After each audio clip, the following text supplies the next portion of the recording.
Materia Medica पढ़ने के लिए आपको इन बुक्स को फॉलो करना चाहिए।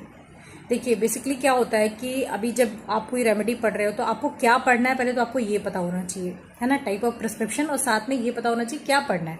तो बेसिकली देखा जाए तो रेमेडी का कोर आपको पता होना चाहिए, बिकॉज आप हेड टू टो सिम्टम्स लेकर के कॉन्स्टिट्यूशनल रेमेडी सेलेक्ट करते हो, और उसके बाद जब आप रेपेट्राइज करते हो, रेमेडी निकालते हो, तो अगर आपको कोर पता होगा ना तो आप मिस गाइड नहीं होगे, आप मिस लीड नहीं करोगे, राइट रेमेडी सिलेक्शन तक आप पहुंच सकते हो।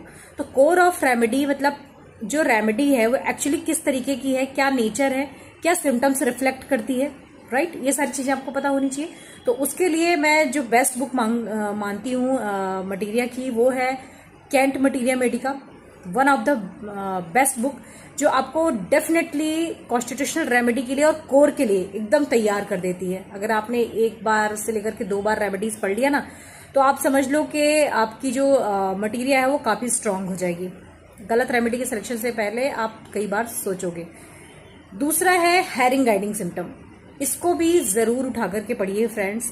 इसके जो गाइडिंग सिम्टम है ना, वो हमें एक एक रेमेडी में बहुत ही क्लियरली मेंशन किए हुए हैं, और बहुत अच्छे से रेमेडी इस बुक के द्वारा हमें समझ आती है। ईवी नैश और एलन कीनोट की अगर मैं बात करूं तो दोनों मुझे लगभग सिमिलर लगती हैं।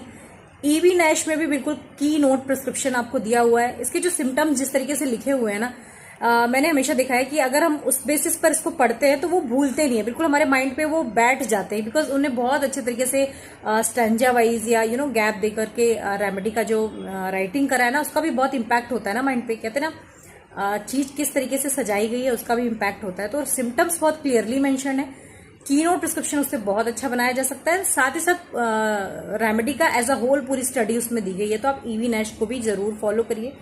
एलन कीनोट की कई बार लोग बात करते हैं कि मैम वो बुक पढ़ते हैं, देखिए वो इसीलिए हमें दी हुई है, जो हमें स्टार्ट से ही हमें पढ़ाई गई है ना, इसलिए दी गई है कि हम अपनी मटीरिया मेडिका की प्रिस्क्रिप्शन को सबसे पहले पहचानने लग जाएं। लेकिन जब लेटर एज में आप आकर के रेमेडीज को समझना चाह रहे हो तो कोर और कॉन्स्टिट्यूशन जरूरी है, बट वी कैन नॉट से कि नहीं हमें की प्रिस्क्रिप्शन नहीं करना है, या फिर ऐसा। अगर कोई पेशेंट आपके पास एक्यूट केस लेकर के आ रहा है, सिम्टम्स एविडेंट है, कोई पर्टिकुलर हिस्ट्री है आपके पेशेंट के साथ, है ना, किसी पर्टिकुलर पार्ट को लेकर के, किसी ऑर्गन को लेकर के, सो व्हाई नॉट की प्रिस्क्रिप्शन, वो हमें इमीडिएट रिलीफ देगी ना हमारे पेशेंट में। तो एलन कीनोट को भी छोड़ने का नहीं है। तो ये कुछ बुक्स थी जिनके बारे में मैंने आपको बताया। यस, बोरिक मटीरिया मेडिका भी बेहतरीन बुक है, पैथोलॉजिकल प्रिस्क्रिप्शन को अच्छे से इंडिविजुअल पर्टिकुलर पार्ट्स